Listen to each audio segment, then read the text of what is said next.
for the past 13 years, we've loved doing these particular three songs together. They just represent a lot of fun.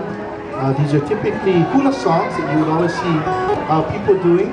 But the first song we'd like to share is a song written by, I believe it was Kekoa, Beamer, who wrote this song about his friend up in the Kaluhiwa. Next song we share, the song that was, it simply said, "That's it," and I want to say that was John Camilo Almeida, song entitled Aoya.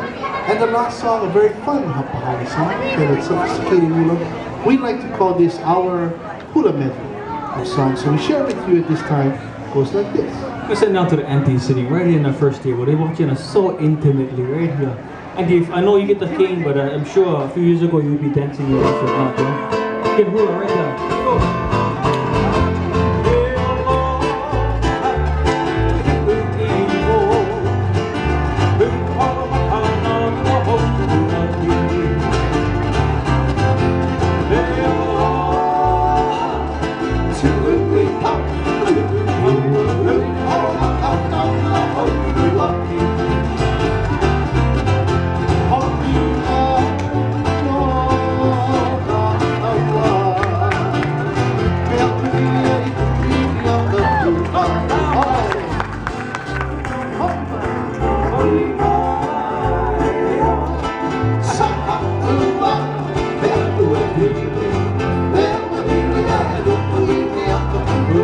From the west side. West side.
So beautiful, Kaluhiwa.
Mine too.